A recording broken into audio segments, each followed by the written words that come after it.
Hello everyone. तो कैसे हैं आप सब? तो आप सबकी बड़ी देर से डिमांड थी सर जीके पोर्शन को फिर से स्टार्ट किया जाए, फिर से रीस्टार्ट किया जाए। उसके कुछ टॉपिक हम पढ़ चुके हैं, लेकिन जैसे कि आपको पता है हमारा पहले फोकस था कंप्लीट ऑन अकाउंटेंसी। हम चाहते थे कि आपका जो 30 नंबर की सेक्शन है अकाउंटेंसी उसे कंप्लीट कर दिया जाए विद एमसीक्यू, और वो हमने किया ऑन टाइम। अब मेरा कंप्लीट फोकस आपकी जीके पोर्शन में जाने वाला है। साथ में मैम आपको इकोनॉमी पार्ट करा रही हैं, बाद में आपको कल्चर पार्ट भी करा देंगे और भी बाकी टॉपिक्स पढ़ा देंगे। अब साथ में मैं भी आपको कुछ जीके के पोर्शन जो मेरे हार्डकोर रहेंगे वो मैं पढ़ा दूंगा। आज जैसे कि आपने स्क्रीन पर देख लिया है that we are going to discuss your topic that is your demography, census, its features and function. अब ये जो आपका टॉपिक है आप सभी को पता है ये आपका स्टैट्स के पार्ट में भी है और साथ में जीके पोर्शन में भी है। ठीक है, तो एक तरह से हम कह सकते हैं आज के लेक्चर से हम एक तीर से दो निशाने मारने वाले हैं। मतलब कि आप कह सकते हो अगर आपको स्टैटिस्टिक्स के रिलेटेड 1 नंबर भी आता है इस टॉपिक से और जीके में 3 नंबर भी आते हैं तो ये 4 नंबर की सेक्शन जाने वाली है।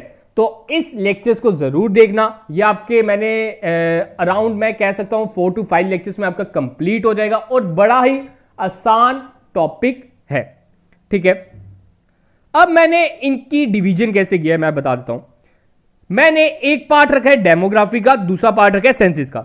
डेमोग्राफी के आपको 2 लेक्चर्स मिलेंगे, 3 भी हो सकते हैं, लेकिन अभी तक मैं यही सोचा कि 2 लेक्चर्स में आपका कंप्लीट हो जाएगा। और साथ में सेंसस के भी आपको 2 लेक्चर्स मिलेंगे जिसमें हम लेटेस्ट कुछ ट्रेंड्स के बारे में पढ़ेंगे, आपके सेंसस 2011 के सेंसस के बारे में पूरा डिटेल में बात करेंगे। तो बात करते हैं आज के लेक्चर की जिसमें हम बात करेंगे डेमोग्राफी का पार्ट नंबर 1।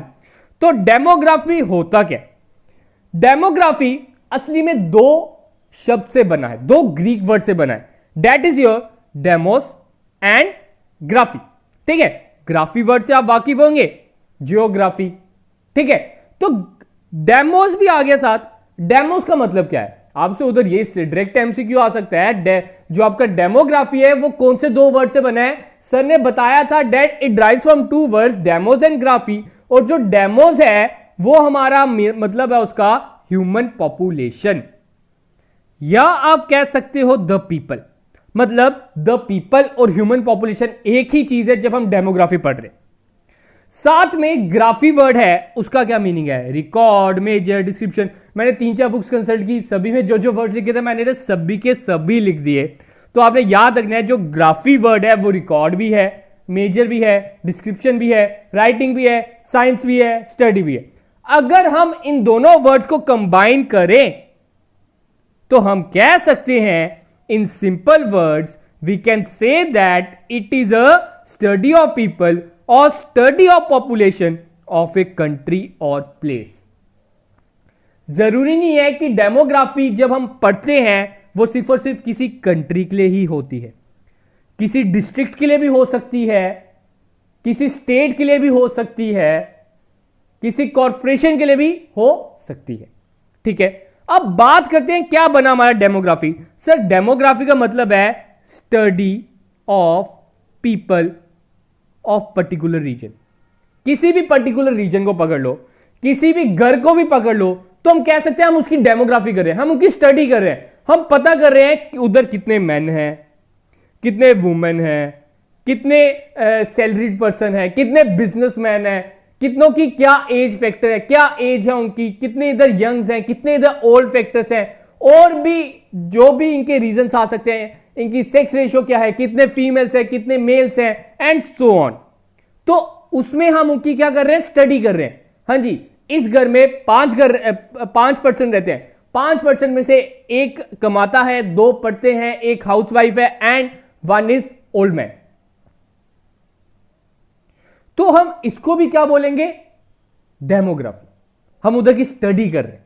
ठीक है, ये चाहे मैंने एक घर की बात की, लेकिन मैक्सिमम मैं कहूं डेमोग्राफी असली में बात करते हैं एक पर्टिकुलर रीजन की आप बात करते हो। ये मैंने आपको सिर्फ और सिर्फ एक एग्जाम्पल के तौर पे बताया। हम उनकी क्या करेंगे? स्टडी। उसको हम बोलते हैं डेमोग्राफी। होप की क्लियर हो गया होगा व्हाट इज डेमोग्राफी। इधर से फिर से एक बार पढ़ लेते हैं। डेमोग्राफी क्या है?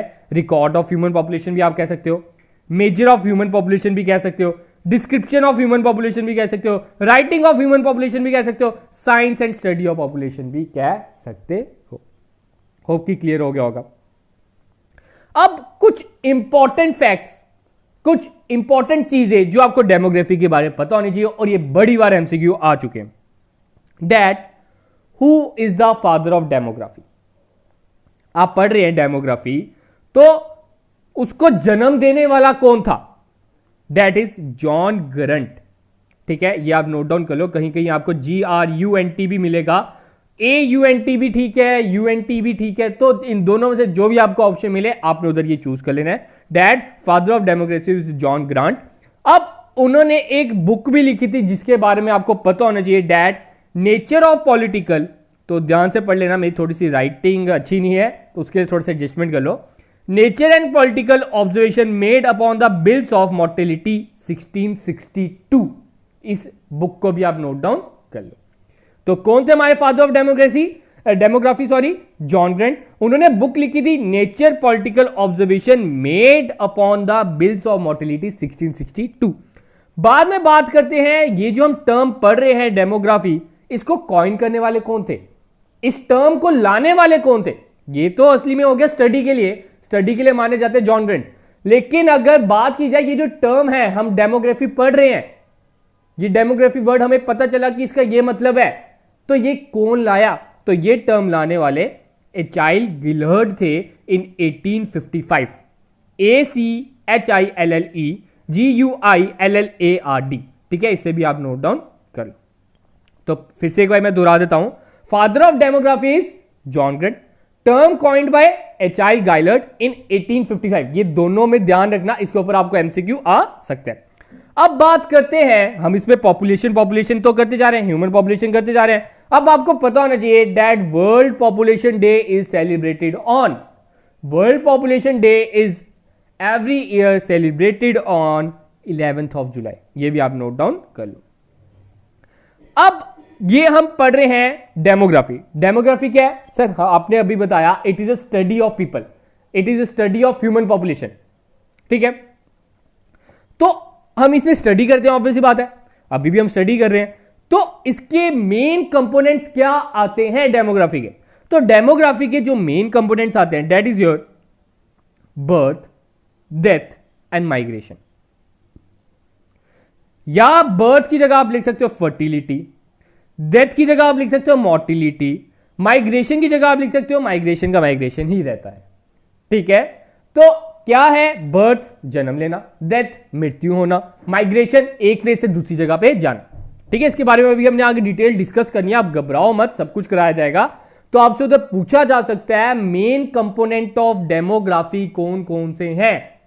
3 मेन कंपोनेंट्स हैं, that is your birth, death and migration.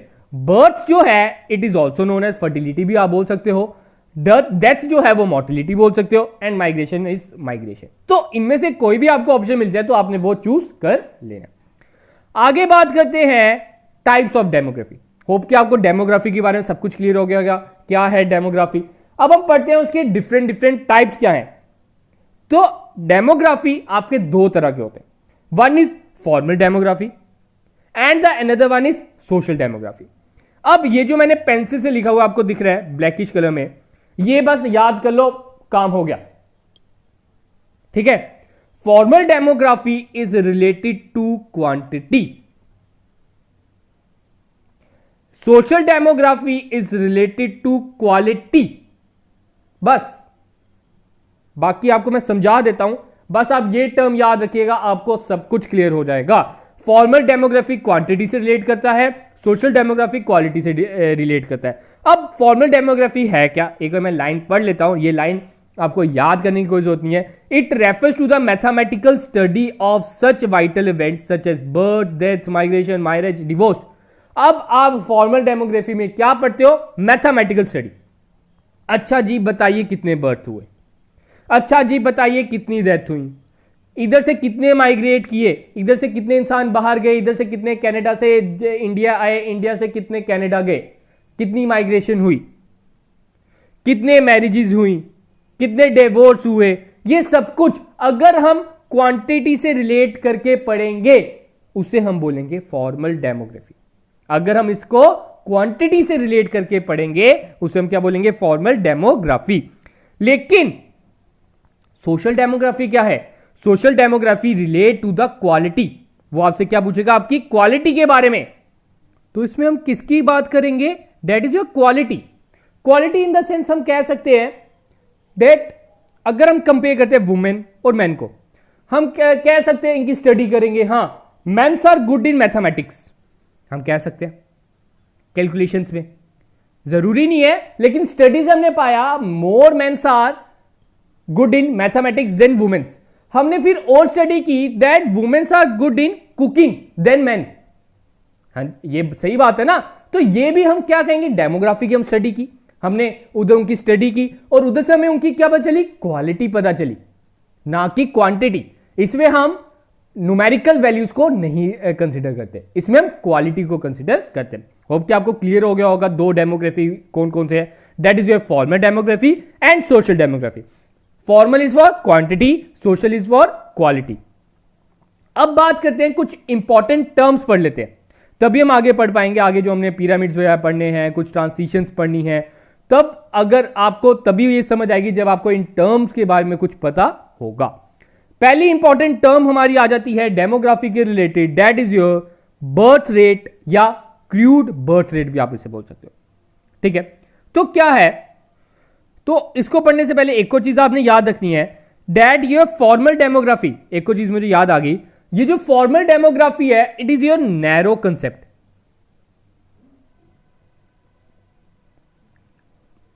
And social demography is broad concept. आपसे उधर पूछा जा सकता है which of the following is a broader concept, तो उधर आपने बताना है social demography is broader than formal demography. ठीक है, क्योंकि आप देख सकते हो सोशल डेमोग्राफी में हमने क्वालिटीज के बारे में बात करनी है, फॉर्मल डेमोग्राफी में हमने क्वांटिटी के बारे में बात करनी है। अब बात करते हैं इंपॉर्टेंट टर्म का पहला, आपको जैसे मैं बता चुका हूं, first one is your birth rate, या आप उसे बोल सकते हो क्रूड बर्थ रेट भी बोल सकते हो। तो बर्थ रेट क्या है?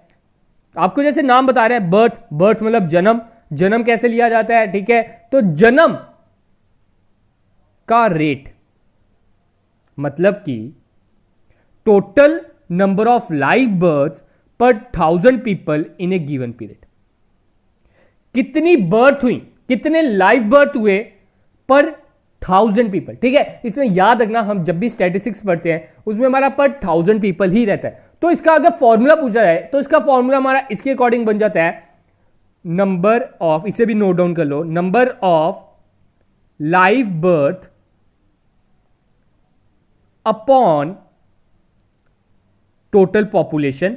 ठीक है, अपॉन क्या होता है? Total population into 1000। ये आपका फॉर्मूला, इसे आप नोट डाउन कर लो, number of live birth upon total population into 1000। तो ये जो आपका बर्थ रेट है हम कैसे पता करते हैं? तो जितने भी लाइव बर्थ हुई, फॉर एग्जांपल 100 हुई, 100 को ऊपर रखेंगे। Total population for example 1 lakh है, 1 लाख को हम नीचे रखेंगे, 3 4 5 इंटू 1000 कर देंगे। हमने पता करना है 1000 बंदों को अगर हम कंपेयर करें तो हमारी इधर इस देश में कितने पीरियड में, एक पीरियड की बात की जाती है इसमें, एक पीरियड में कितने लाइव बर्थ किए। तो हम इधर कैंसिल करते हैं, 2 इधर कैंसिल, 1 2 3 1 2 3, मतलब 1% टुक द बर्थ पर 1000। अगर 1000 लोग हैं तो एक बर्थ हुआ है, 2000 हैं तो 2 हुए हैं, 3000 हैं तो 3 हुए हैं। तो हम बर्थ रेट में ये पढ़ते हैं। अगला आपका आता है क्रूड डेथ रेट या डेथ रेट, ये भी इसके रिलेटेड है, बस इसमें फर्क है, डेथ आ गई उसमें बर्थ आ गई। तो इसका फॉर्मूला क्या हो जाएगा? Total death upon total population into 1000। ठीक है, तो इसमें भी आप देख सकते हो मैंने क्या लिखा है, नंबर ऑफ डेथ्स पर 1000 पीपल। इसमें हम 1000 पीपल को कंसीडर करते हैं, जितनी भी डेथ हुई है उसको ऊपर, टोटल पॉपुलेशन कितनी है उसको नीचे, इनटू 1000 कर दो, आपका आ जाएगा क्रूड डेथ रेट। ठीक है, नेक्स्ट टर्म आती है माइग्रेशन। मैंने आपको बताया ना ये आपके 3 components main, birth death migration. तो एक तरह से आप कह सकते हो हम उसी के रिलेटेड पढ़ रहे हैं। थर्ड आपका क्या आ जाता है? माइग्रेशन। माइग्रेशन का मतलब क्या होता है? Movement of people from one place to another in search of food, job and so on. जब एक इंसान एक देश को छोड़कर, एक जगह को छोड़कर दूसरी जगह चल जाएगा, उसको हम क्या बोलेंगे? उसे हम बोलेंगे माइग्रेशन। उसका रीजन कुछ भी हो सकता है, जॉब भी हो सकता है, फूड भी हो सकता है, क्या पता उसे उस देश में कोई मैरिज के लिए कोई उधर फीमेल्स की कमी हो, उधर उसे फीमेल ज्यादा मिल रही हैं। और भी बड़े रीजन हो सकते हैं, फॉर एग्जाम्पल जिस देश में वो पहले रहता था उधर फेमाइंस आ गए, या उधर और भी प्रॉब्लम हो सकती है कि उधर उसे उनका इंफ्रास्ट्रक्चर नहीं अच्छा लगा, उसकी पॉलिसीज नहीं अच्छी लगी, तो वो दूसरे देश में भी ट्रांसफर हो सकता है। तो उस प्रोसेस को हम बोलते हैं माइग्रेशन। अब माइग्रेशन भी आपकी उससे रिलेटेड भी कुछ टर्म्स आ जाती है, that is immigration, immigration, net migration. एक आता है ई से, एक आता है आई से, ठीक है, इन दोनों को भी हम पढ़ेंगे, ठीक है, आपने इसे नोट डाउन करना है। एक आपका क्या आ जाता है ई से, ई से मतलब एक्सिट, आई से मतलब इन, ठीक है। इमिग्रेशन क्या हो गया, act of living a resident country with the intent to settle elsewhere. मतलब कि इमिग्रेशन क्या हो गया, वो एक्ट जब आप किसी देश को छोड़ते हो और दूसरे देश में जाके बस जाते हो। मतलब कि मैंने इधर स्पष्ट शब्दों में लिखा है एक्सिट, जिस देश को आप छोड़ोगे, जिस देश को आप छोड़ के जाओगे, आप उस देश के इमिग्रेंट कहलाओगे। फिर जिस देश में बस जाओगे उसे हम एमिग्रेशन बोलेंगे, ठीक है। I say act of someone coming to live in a different country, वो एक्ट जब आप किसी देश में रहने जाते हो उसे हम एमिग्रेशन बोलेंगे। और ई से क्या आ जाएगा, जिस देश को आप छोड़ रहे हो। एक मैं एग्जांपल देता हूं जिसका आपने कमेंट सेक्शन में बताना है। आप फॉर एग्जांपल आप इंडिया से कनाडा जा रहे हो, बड़े से आप कह सकते हो पंजाब के लोग कनाडा प्रेफर करते हैं, तो अब इस केस में आप कौन सी कंट्री के इमिग्रेंट कहलाएंगे और कौन सी कंट्री के एमिग्रेंट कहलाएंगे, ठीक है। आपने ये कमेंट सेक्शन में लिखकर बताना है। मतलब कि आप इंडिया छोड़ रहे हो, इंडिया से आप कहां पे जा रहे हो, कनाडा जा रहे हो, तो आपने इनका आंसर कमेंट सेक्शन में लिखकर बताना है। फिर मैं देखता हूं कि कितनों को कंसेप्ट क्लियर हुआ है। बात करते हैं, नेक्स्ट कंसेप्ट आता है व्हाट इज नेट माइग्रेशन, ठीक है। नेट माइग्रेशन क्या होता है, टोटल इमिग्रेशन माइनस एमिग्रेशन। कितने लोग हमारे देश में आए, फॉर एग्जाम्पल मैं इंडिया का निवासी हूं तो इंडिया की मैं डिस्कस करता हूं। फॉर एग्जाम्पल इंडिया में इस साल पूरे के पूरे इमिग्रेशन कितने आए हैं, 1 लाख आए हैं फॉर एग्जाम्पल। और हमारा देश छोड़ के कितने लोग गए हैं, 80,000 गए हैं। तो 1 लाख को 80,000 से माइनस कर देंगे तो आंसर आ जाएगा 20,000। तो that will be your net migration. Hope की क्लियर होगा। इसके बारे में आपको ये आ सकता है, ये नेट माइग्रेशन किस फॉर्मूले से निकाला जाता है। आगे बात करते हैं सेक्स रेशियो। इसके बारे में तो आपको पता होगा, ठीक है। सेक्स क्या मतलब, मैन एंड फीमेल, कितने मेंस हैं और कितने फीमेल। अब इसकी डेफिनेशन में और इसके फॉर्मूले में आपने ध्यान रखना है, ये आपका फॉर्मूला हमेशा होता है नंबर ऑफ फीमेल्स पर 1000 मेल्स। हमने पता करना है 1000 मेल्स के लिए कितनी फीमेल्स हैं। अगर हमारे देश में 1000 मेल्स होंगे तो टोटल फीमेल्स कितनी होंगी, इसके बारे में आपको प्रॉपर डाटा सेंसिस में हम पढ़ेंगे, घबराओ मत, ठीक है। तो बच्चे क्या करते हैं, बड़ी बार क्या करते हैं, नंबर ऑफ मेल्स पर 1000 फीमेल्स कर लेते हैं, जो गलत है, ठीक है। हम पढ़ते हैं नंबर ऑफ फीमेल्स पर 1000 मेल्स, ठीक है। इसे आप नोट डाउन कर लो। अगला आता है पॉपुलेशन डेंसिटी। पॉपुलेशन डेंसिटी क्या है, total number of people per unit area. Teachers आपको ये बता देती है पॉपुलेशन डेंसिटी की डेफिनेशन, लेकिन बच्चों को क्लियर नहीं होता। तो पॉपुलेशन डेंसिटी होता क्या है, एक यूनिट एरिया में कितने लोग बसे हुए हैं, इसके बारे में हम डेमोग्राफी में पढ़ते हैं। फॉर एग्जाम्पल अब हम बात करते हैं मतलब कि आप इधर खड़े हो, ठीक है, इधर से 1 किलोमीटर गए, इधर से 1 किलोमीटर गए, इधर से 1 किलोमीटर गए, इधर से 1 किलोमीटर गए, 1 किलोमीटर 1 किलोमीटर 1 किलोमीटर 1 किलोमीटर, ये आपका बन जाता है एक 1 किलोमीटर का स्क्वायर, और इसी को हम बोलते हैं स्क्वायर किलोमीटर। अगर हम इसका एरिया निकालना हो तो 1 into 1 करेंगे तो आंसर क्या आएगा 1। तो हमने पता करना है इस एरिया में, इतने से एरिया में कितने लोग रहते हैं। ये चाहे 1 किलोमीटर नहीं है स्क्रीन में, तो वो मैं बता रहा हूं 1 किलोमीटर इधर से, 1 किलोमीटर चारों तरफ से, हमने पता करना है कि कितने रहते हैं। अब आपको एक इंटरेस्टिंग सा फैक्ट बताऊं तो दिल्ली हमारी कैपिटल इंडिया की, उधर 1 स्क्वायर किलोमीटर में अराउंड 10,000 पीपल रहते हैं। Around 10,000 people. अभी 10,000 कम बोला है, इससे ज्यादा ही रहता है, इससे कम नहीं रहता। आप सोच सकते हो कि कितनी ज्यादा डेंसिटी है उसकी। मतलब इतने से एक टुकड़े की अगर बात की जाए, 1 किलोमीटर अगर आप चारों तरफ से जाओ तो उस इलाके में 10,000 बंदा बसा हुआ है। तो यह है पॉपुलेशन डेंसिटी। इसके बारे में हम डिस्कस करेंगे सेंसस में, ठीक है। इसलिए मैंने आपको डेफिनेशन ही बताई अभी। बाद में बात करते हैं लिटरेसी रेट। लिटरेसी रेट क्या है? आपको लिटरेसी तो पता होगा। अब बच्चों को इसमें कंफ्यूजन रहती है, लिटरेसी और एजुकेशन सेम है। तो मैं बता दूं, लिटरेसी और एजुकेशन में बहुत अंतर है। लिटरेसी क्या होता है?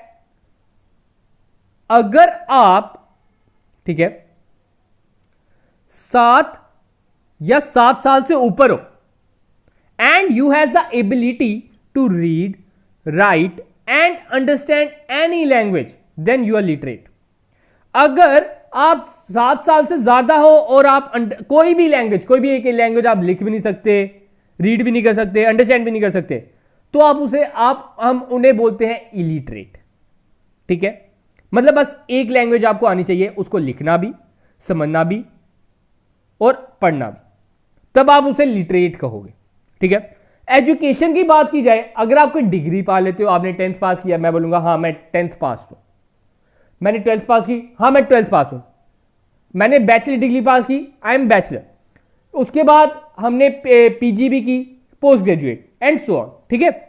तो वो उसे हम बोलते हैं एजुकेशन, ठीक है। होप की क्लियर हो गया होगा। लिटरेसी रेट पढ़ लेते हैं। Literacy rate is defined as the percentage of literate to the total population as 7 years and above. इसे नोट डाउन कर लो। 7 साल को कंसिडर किया जाता है। 7 साल के नीचे कोई बच्चा है उसको हम इसमें नहीं कंसिडर करते। तो क्या है लिटरेसी रेट? वो percentage of literate person total population के जो 7 साल के ऊपर है। अगली बात करते हैं, लास्ट आपकी टर्म आ जाती है, उसके बाद कुछ और भी टर्म्स होंगी जो हम नेक्स्ट लेक्चर में बात करेंगे।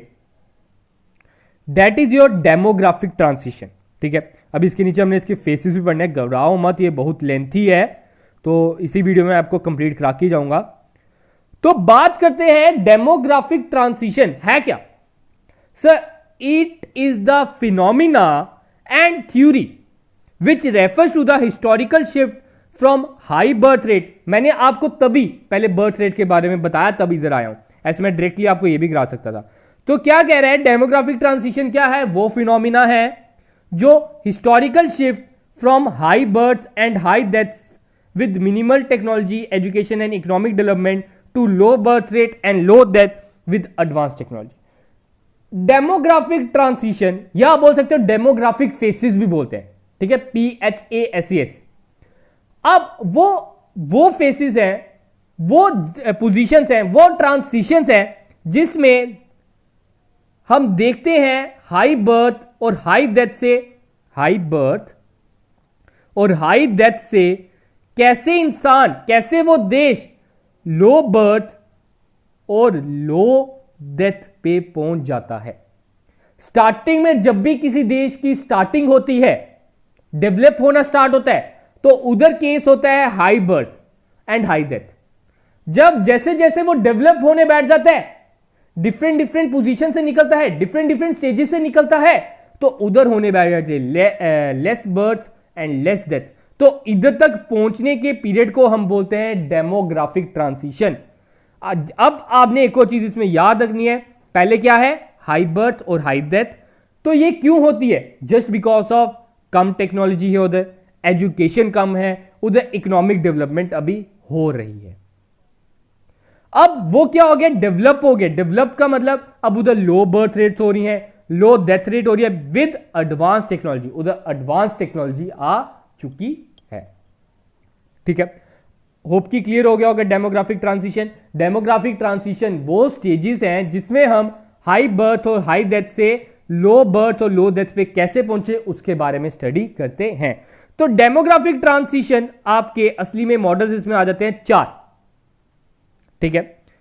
4 मॉडल आते हैं और आपको पता होना चाहिए that 4 model transition is given by किस इंसान ने दिए, that is your Warren Thompson in 1929। इसको भी नोट डाउन कर लो। लेकिन थोड़ी देर बाद 4+1 हो गया, एक को ट्रांसिशन आ गया। उस ट्रांसिशन को ऐड करने वाले कौन थे? CP blacker. इसे भी आप नोट डाउन कर लो। मतलब कि 4 मॉडल ट्रांसिशन हमारे दिया था वॉरेन थॉमसन ने, 5 मॉडल ट्रांसिशन हमें दिया था सीपी ब्लैकर ने। ठीक है, आपसे उधर पूछा जा सकता है 5 मॉडल ट्रांसिशन किसने दिया था? CP blacker. और 4 मॉडल ट्रांसिशन दिया था वॉरेन थॉमसन इन 1929।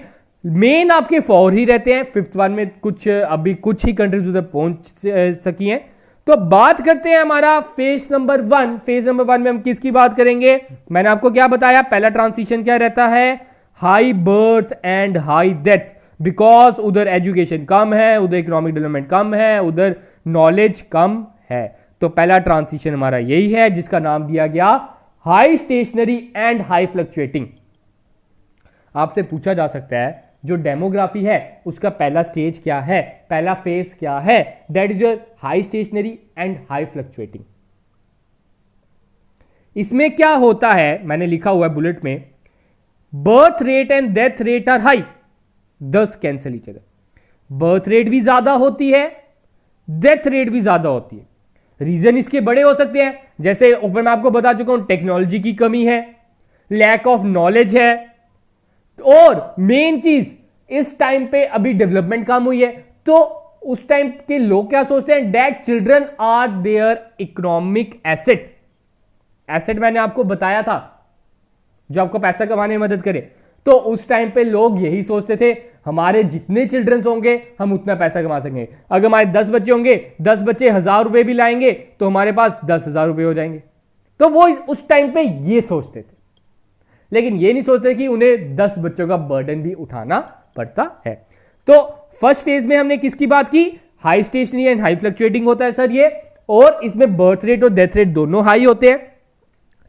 क्या होता है? दोनों हाई होने के कारण कैंसिल हो जाता है। मतलब कि आप कह सकते हो अगर बर्थ भी 100 हो रही है, डेथ भी 100 हो रही है, तो एक तरह की आपकी जो पॉपुलेशन साइज है वो स्टेशनरी रहता है, वो ना ही कम होता है ना ही ज्यादा होता है, एक समान रहता है। India was in this phase till 1920। 1920 तक इंडिया इस फेज में था। 1920 के बाद बहुत कुछ बदला, जो आगे वाले लेक्चर्स में आपको पता चल जाएगा। ठीक है, तो ये हमारा था फेज 1। अब बात करते हैं phase 2, that is your early expanding. पहला क्या था? High stationary. अब हम एक्सपैंड करने लगे हैं, बढ़ने लगे हैं। एक्सपैंड का मतलब यही है ना। तो इसमें क्या है, हमारा था पहले वाले की फेज में birth rate and death rate both are high. लेकिन अब अर्ली एक्सपेंडिंग में हमारे पास टेक्नोलॉजी आ गई, हमारे पास नॉलेज आ गई, हमारे पास मेडिकल फैसिलिटीज आ गई, जिसके कारण डेथ रेट घट गया, लेकिन बर्थ रेट तो बढ़ता ही बढ़ता ही बढ़ता ही बढ़ता ही बढ़ता गया। ठीक है, क्या है हमारा? अर्ली एक्सपेंडिंग में जन्म होते रहे, लेकिन डेथ रेट को थोड़ा कम कर दिया, क्योंकि अब हमें पता चला दवाइयों के बारे में, हमारे ट्रीटमेंट होने लगे, हमारे इधर चिकित्सा के और ज्यादा उपलब्धियां हमने प्राप्त कर ली। ठीक है, तो उस स्टेज को हम बोलते हैं अर्ली एक्सपेंडिंग। तो इसमें मैंने साफ तौर पर लिखा है that death rate start declining. आपका जो डेथ रेट है वो गिरने लगा है, and the birth rate remain high, और जो आपका बर्थ रेट है वो बढ़ने लगा है। Countries like South Africa, Asia, Africa are in this stage. ठीक है, जो साउथ एशिया की कुछ ऐसी कंट्रीज है और अफ्रीका की कुछ ऐसी कंट्रीज है जो इस फेज में अभी कंसिडर की जाती है। तो जैसे कि मैंने अब आपको रीजन बता दिया है, डेथ रेट की इसमें आपकी हो सकती है, जो आपकी हेल्थ केयर फैसिलिटीज है वो इंप्रूव हो गई हैं। आपको अब फूड के बारे में पता चला कि हमें क्या खाना है, क्या अच्छा है, एंड सो ऑन। बात करते हैं अपने थर्ड फेज की, that is your late expanding. First phase क्या था सर? फिर से दोहरा देता हूं, इससे क्या होता है आपको जल्दी याद हो जाता है। सर हाई स्टेशनरी था, जिसमें बर्थ रेट और डेथ रेट दोनों ज्यादा थी। अर्ली एक्सपेंडिंग में बर्थ रेट तो ज्यादा थी, लेकिन डेथ रेट कम होने लगी, क्योंकि अब हमारे पास नॉलेज हो गई, हमें डॉक्टरी के बारे में कुछ ज्यादा नॉलेज होने लगी। अब हम बात करते हैं थर्ड फेज में, लेट एक्सपेंडिंग। अब हम और एडवांस हो गए। ठीक है, अब हम और उन्नति करने लगे कौन से फेज में, मेडिकल फैसिलिटीज में।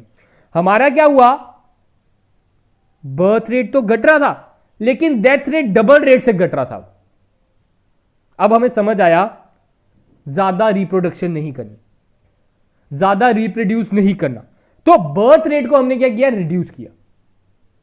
वो क्या रीजन है, अब लोगों के पास नॉलेज आई, लोगों को पता चला फैमिली प्लानिंग के बारे में, उन्हें पता चला इंक्रीज स्टैंडर्ड, उनका जो स्टैंडर्ड ऑफ लिविंग है वो इंक्रीज हो गया। अब उन्हें पता चला status of women are change. ठीक है, पहले वुमेन्स को सिर्फ और सिर्फ कंसीडर किया जाता था होम मेकर, अब उनके पास ज्यादा ज्यादा अपॉर्चुनिटीज आने लगी, उनका स्टेटस हाई हो गया, अब वो भी वर्किंग वुमेन्स हो गई। ठीक है, उनके पास फैमिली प्लानिंग गई, तो उसके कारण हमारा जो बर्थ रेट है वो घटा, लेकिन डेथ रेट भी घटा, लेकिन वो डबल तरीके से घट गया, जिसके कारण आप कह सकते हो जो आपका डेथ रेट है वो अभी भी ज्यादा है बर्थ रेट से, जो आपका डेथ रेट है वो बर्थ रेट से अभी भी ज्यादा है। मतलब कि इस फेस में भी आपकी पॉपुलेशन बढ़ ही रही है एक तरह की, मतलब कि अगर डेथ हो रही है 20 तो बर्थ रेट आपकी 50 हो रही है, बर्थ रेट आपकी ज्यादा ही हो रही है। ठीक है, अब आप इधर ऐसे पढ़ सकते हो, अगर आपसे उधर पूछा जाए जो हमारा देश है, इंडिया है, वो कौन से फेस में है, that is your in late expanding. Hope कि क्लियर होगा इतना। आगे बात करते हैं फेज नंबर 4, जो हमारे वॉरेन थॉमसन ने दिए हैं 4, उसका लास्ट फेज। तो उसका लास्ट फेज क्या आता है, low fluctuating and low stationary. इसमें क्या हुआ, both birth rate and death rate are low and almost equal, thus the population remain constant. अब बर्थ रेट और कम होने लगी। फिर से एक बार दोहराते हैं, फेज 1 में सर बर्थ रेट और डेथ रेट दोनों ज्यादा थी, सेकेंड फेज में सर बर्थ रेट ज्यादा थी, डेथ रेट कम हुई, थर्ड में बर्थ रेट थोड़ी सी कम हुई तो डेथ रेट कुछ ज्यादा ही घट गई, और फोर्थ में दोनों बराबर हो गई, जिसके कारण इसे नाम दिया गया लो फ्लक्चुएटिंग या लो स्टेशनरी।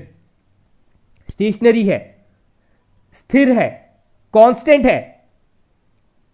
ठीक है, और ये ज्यादातर कौन सी कंट्रीज में पाई जाती है, industrialise Nations like UK and Denmark, in countries में आप ये फेज जरूर देखोगे। नेक्स्ट बात करते हैं फेज नंबर 5। फेज नंबर 5 में क्या हुआ, बर्थ रेट और घट गया। For example your China, one child policy. ठीक है, अब उन्हें पता चल रहा है पॉपुलेशन ज्यादा होने के बहुत ज्यादा नुकसान है। ठीक है, तो उधर क्या हुआ, अब बर्थ रेट और घटने लगा, डेथ रेट का वही रेट है। ठीक है, डेथ रेट जितनी पहले चल रही थी उतनी ही चल रही है, लेकिन बर्थ रेट और कम कर दिया, जिसके कारण ये जो बर्थ रेट है डेथ रेट के नीचे चल जाता है और population starts to declining. Population बढ़ती नहीं है, अब पॉपुलेशन घटने बैठ जाती है। तो 5 फेज थे। First phase is your high stationary, second is early expanding, third is late expanding, fourth is low fluctuating and the fifth one is declining stage. अब बात करते हैं पॉपुलेशन पिरामिड, आज का लास्ट टॉपिक है, उसके बाद आज का लेक्चर कंप्लीट हो जाएगा और कल वाले लेक्चर में हम डिस्कस करेंगे कुछ इंडियन डेमोग्राफी के बारे में। तो पॉपुलेशन पिरामिड क्या है, it is also known as a gender pyramid. आपको मैं बता दूं, ये जो टॉपिक है आप सोच रहे होंगे कि हम पहली बार पढ़ रहे हैं, तो आप सब ये टॉपिक पढ़ चुके हैं, सही बोलूं तो हम सबको ये याद नहीं होता। अगर आप क्लास 6 की या 7 की मेरे हिसाब से उसकी बुक का अगर आप एनसीईआरटी भी पकड़ोगे उसमें आपको ये टॉपिक मिल जाएगा, पॉपुलेशन पिरामिड। ठीक है, तो पॉपुलेशन पिरामिड है क्या, ये पिरामिड आपको पता है पिरामिड कुछ इस शेप में होता है, ट्रायंगल की शेप में, है ना।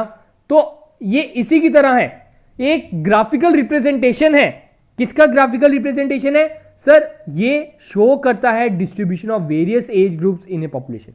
ये हमें क्या बताएगा, आपके डिफरेंट जो एज ग्रुप्स है, 0 to 10 बोल सकते हो, 10 to 20 बोल सकते हो, 20 to 30 बोल सकते हो, इनकी कितनी कितनी पॉपुलेशन है, इसके बारे में अगर हम ग्राफिकल रिप्रेजेंटेशन करते हैं उसको हम बोलते हैं पॉपुलेशन पिरामिड। और ये दूसरे किस नाम से जाना जाता है, that is age gender pyramid. दूसरा क्या नाम है इसका, एज जेंडर पिरामिड। अब इसके 3 टाइप हैं। That is your stationary pyramid या कांस्टेंट पिरामिड भी बोल सकते हो आप। Second one is expansive pyramid या एक्सपेंडिंग पिरामिड भी बोल सकते हो। And the third one is constrictive या डिक्लाइनिंग पिरामिड। देखो मैंने तो ग्राफ टाइप बनाया है, तो ये ग्राफ टाइप है, जैसे मैंने साइड पे आपको देख सकते हो मैंने एज ग्रुप्स दिए हैं। तो इसमें क्या होता है, जैसे कि आपको बता रहा है स्टेशनरी पिरामिड, इसमें दोनों young group and old group are equal, मतलब birth rate is equal to death rate. That is your, आप इधर देख सकते हो जो इसका बेस है, नीचे वाला पॉइंट जो आपकी यंग एज है is equal to top size, दोनों बराबर ही हैं। Old population is equal to young population, अगर इधर यंग पर्सन 100 है तो ओल्ड भी 90-95, मतलब आसपास ही आप कह सकते हो, उसके कारण हम इसे कहते हैं स्टेशनरी पिरामिड। नेक्स्ट पिरामिड आता है एक्सपेंसिव पिरामिड, एक्सपैंड, ठीक है, एक्सपेंडिंग पिरामिड भी बोलते हैं इसे। इसमें क्या होता है, आपका जो बेस साइज होता है, बेस साइज मतलब आपकी यंग जनरेशन, आपकी यंग जनरेशन का ग्राफ कुछ वाइड होता है और जो टॉप साइज है उसका कुछ नैरो होता है, मतलब इनकी पॉपुलेशन थोड़ी कम होती है और इनकी पॉपुलेशन कुछ ज्यादा होती है, उसके कारण हम इसे बोलते हैं एक्सपैंड। हमारी पॉपुलेशन बढ़ रही है, बर्थ रेट बढ़ रहा है, लेकिन डेथ रेट घट रहा है, ठीक है, तो उसके कारण हम कह सकते हैं your young population is greater than old population and this pyramid is known as expensive pyramid. Next बात आती है कंस्ट्रिक्टिव पिरामिड या डिक्लाइनिंग पिरामिड। इसका दूसरा नाम क्या है, डिक्लाइनिंग पिरामिड। इसमें क्या होता है, बेस साइज जो है दैट इज योर नैरो, देख रहे हो इसका उल्टा बना है, ऊपर वाले में हमने कुछ ट्रायंगल सीधा बनाया था, इसमें ट्रायंगल कुछ उल्टा बनाया है। इसका जो बेस साइज है नैरो है, लेकिन टॉप साइज कुछ वाइड है, कुछ चौड़ा है, जिसके कारण ओल्ड पॉपुलेशन हम कह सकते हैं is greater then your young population, और इसको हम बोलते हैं योर डिक्लाइनिंग पिरामिड या कंस्ट्रिक्टिव, ठीक है, कंस्ट्रक्टिव नहीं है, CONSTRICTIVE, ये है इसके स्पेलिंग, आप इसे नोट डाउन कर लो। तो ये था हमारा कुछ डेमोग्राफी के ऊपर कुछ इंपॉर्टेंट टर्म्स, कुछ इंपॉर्टेंट पिरामिड, कुछ ट्रांसिशन, जिसके बारे में हमने डेमोग्राफी के बारे में पूरा पढ़ लिया है। अब हमने कुछ इंडियन डेमोग्राफी और इनकी कुछ इंपॉर्टेंट टर्म्स है उसके बारे में हमने डिस्कस करना है नेक्स्ट लेक्चर में। होप कि आपको लेक्चर अच्छा लगा होगा। अगर लेक्चर अच्छा लगा तो लाइक बटन को जरूर दबाइएगा, और जो भी इस चैनल पर नए हैं चैनल को सब्सक्राइब करके जरूर जाइएगा, ताकि हमारे एंड से कोई भी न्यू वीडियो अपलोड हो आप तक सबसे पहले पहुंचे, और अपने दोस्तों के साथ भी जरूर ये शेयर कीजिएगा। तो गाइस आज के लिए हम अपनी वीडियो इतनी रखते हैं। होप कि आपको वीडियो अच्छी लगी होगी। तो thank you guys, have a good day and enjoy your day guys.